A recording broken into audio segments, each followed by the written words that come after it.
Hi Hi guys. everyone. I'm Dr. Matt. I'm Dr. Amy. And welcome to, I don't want to give it in or say it, but it's what? 10-minute timeout. 10-minute timeout. Yeah, we had overwhelming. I got schooled. 7-minute success had like 2 votes. 10-minute timeout had like, I don't even know, probably like 30, 40 votes. So it's crazy. It was overwhelming, the response I feel like we got from doing our first 10-minute timeout that we did earlier in this week. So we want to be able to just make a couple of announcements to you guys. We are hoping every Tuesday and every Friday at 11:30 to be able to bring these 10-minute timeouts to you guys, where we just share inspirational stuff, life stuff, you know, everything that moms go through. What's on our mind, questions Yeah. you guys might have. So if you guys have questions, don't be afraid to comment and ask those questions, and we will try to make sure that we answer them. If there's something that you just feel like, oh, I wish I knew this, or we will be happy to kind of get that incorporated into these 10-minute timeouts. Yeah, so a couple things too. We set up 10-minute timeout on YouTube, so go ahead and go on YouTube and share and like and do all that stuff. The whole purpose of us coming to you guys twice a week is literally to be able to just create a community, to create some sharing, some impact, to be able to bring things that we get asked about a lot out into the community, to share with you guys different strategies. So the more that you can share stuff, the more you can like it, the more you can Absolutely. pass it on to your friends. It would be an honor to be able to get into as many people's lives as possible. So go ahead and say hi, comment, share, like, hearts. Our daughter told us we don't know how to do a heart.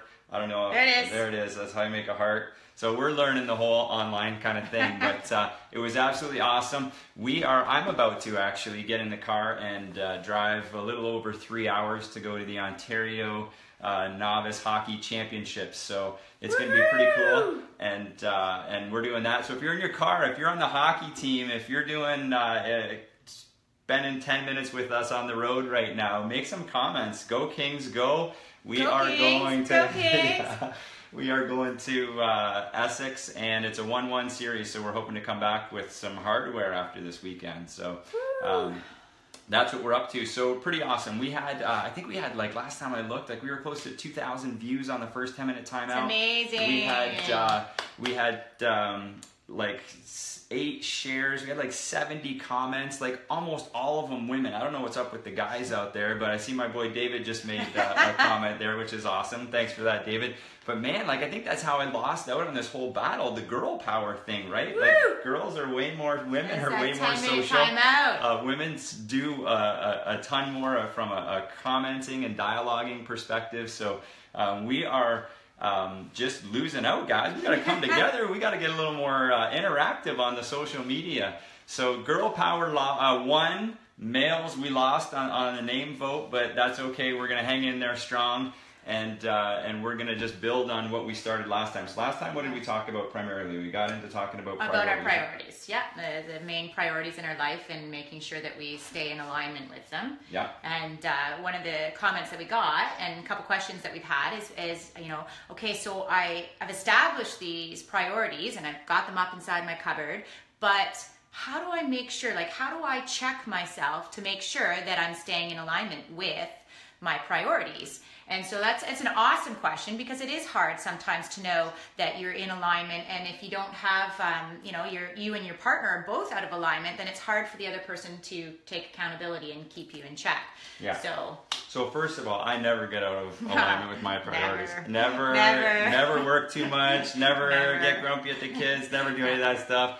Amy, she's out of sync. She is messing it up nonstop. So just so you know, that's how it rolls around here. There was a thumbs down button for that. You can give me some thumbs down so there. You know, that's how it rolls around here. I'm always on track. She's always off. But you know what? Like when I was thinking about that, and even just talking about that, there's inherently differences. There's no questions. Like things that I'm called to, that are priorities to me.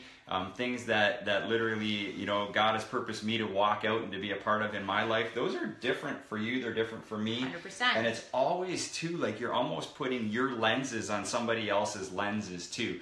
Or not somebody else's lenses, but somebody else's life. Like I always say, you know, like the first reaction of judgment that I would go into would be, of course, through my lenses, how I see things, right? And I'm sure it's the same way that Amy would react too. So you know, as far as those priorities go, we have to unify as a family. Thanks, Jody. We got the thumbs down. Sweet, nice work. We have to align those priorities together as a team, right? Yes. Like that's, you know, what a family has to do is they have to be in agreement on that. I see that division all the time in family life where the marriage is literally not rock solid enough because there's significant disagreement with what the priorities should be. So even as a family, we had to come together and be in alignment in those priorities, right? So last time we talked about how our priorities are God, family, and chiropractic, which is our mission. But those would have different allocations of time for sure, right? Like I would have a real heavy allocation on the chiropractic time side of it, right? Where your allocation would be predominantly family. Correct. Right? For sure. Yeah.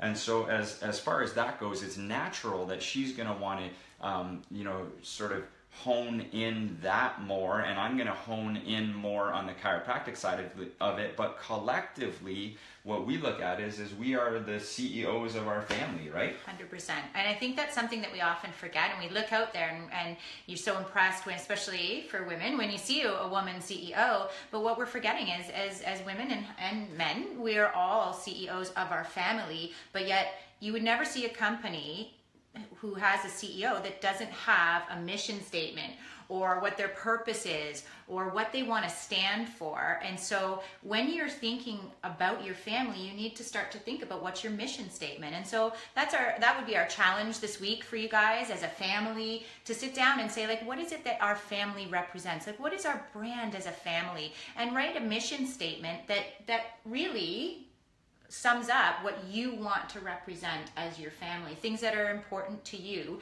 to, you know, show people, so that when you met somebody on the street, they'd say, oh, hey, that family, oh, they're awesome. They really are respectful and they're so generous and they're so kind. And if those are the things you want people to say about you, then you want to try to create a mission statement that represents that. Yeah, for sure, right? So we love to listen to stuff all the time, different podcasts and all kinds of stuff. So a really awesome chiropractic mentor of ours, you know, he talks about how what you stand for is really your brand, and you're always standing for stuff in your life. You're always standing for things that you believe in. You're always, as a family, you have to take a stand. Otherwise, you're just going to get blown left, right, center, all over the place, whatever direction the wind is blowing. So you have to have, like Amy said, that mission statement. And by the way, sometimes I don't act like we're both CEOs. Sometimes I think I'm the president.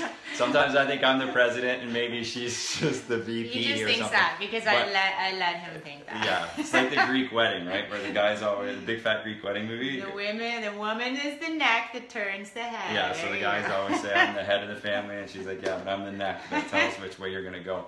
So in terms of that, literally having that mission statement as a family allows you to then create your priorities, what your priorities should be, which then, right, here's the whole next step for today, is once that's in step and you have your priorities laid out, that then dictates how you're going to spend your most precious commodity, which is your time. We talked about that last time. Your most precious commodity is your time, period. You only have it. You got one life that you have to live.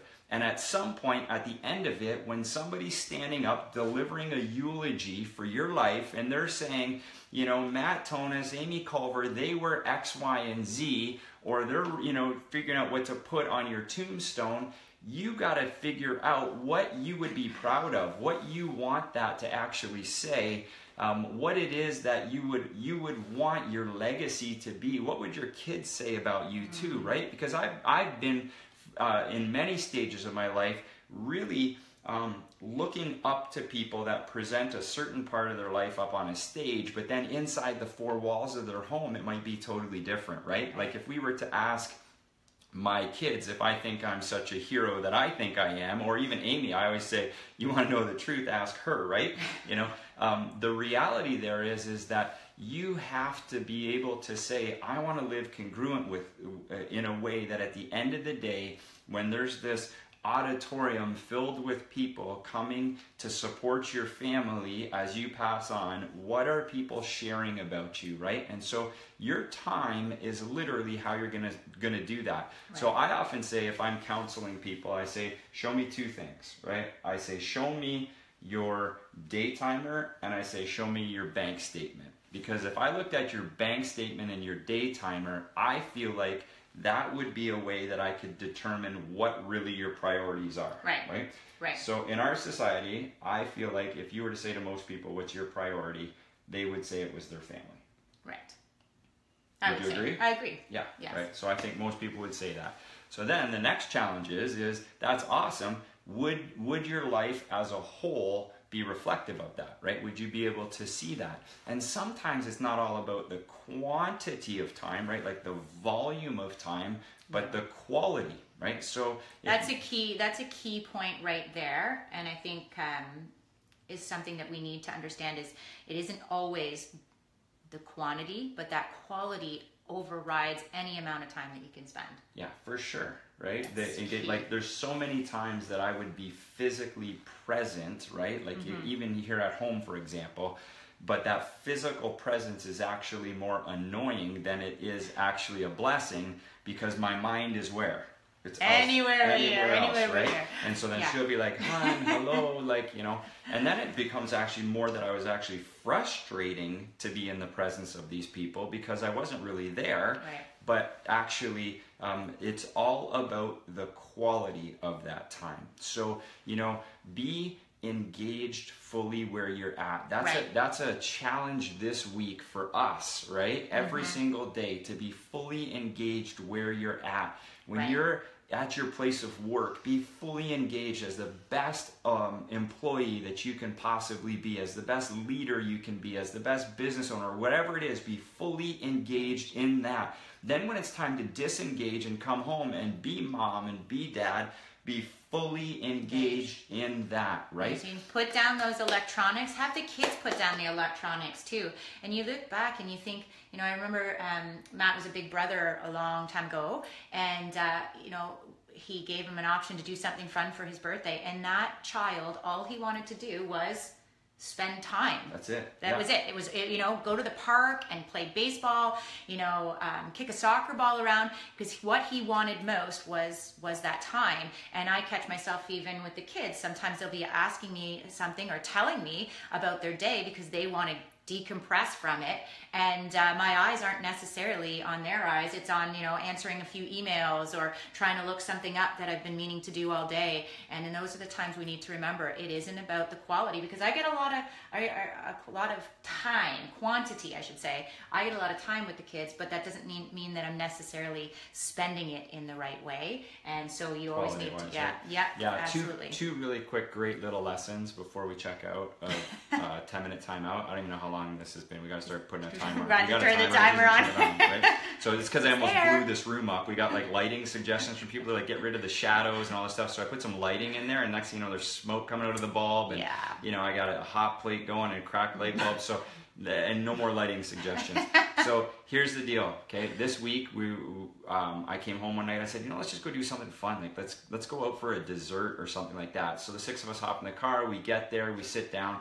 And the cool thing is at the end of it, we had a really nice time, but at the end of it, the server comes up to us and she goes, I just want to say how nice it was to see the six of you guys just spending time together, no electronics, nothing like that, just enjoying a cup of tea and a dessert together. So I thought that was really, really cool observation for someone. And it was a good reminder for us too, that, you know, those are the things that matter. Yeah, and you know, she sees a lot of families come in and out of that restaurant. So it was really cool observation to see someone who has that experience to share that with us. And then the other thing there, just about Amy talking about the kids and time, is, you know, on Valentine's we said to the kids, what do you want to do? Like, everybody could pick something that you want to do. And it wasn't this stuff like, I want to go to an amusement park, let's go to a hotel overnight, let's do that stuff. Like, all they wanted to do was play a board game.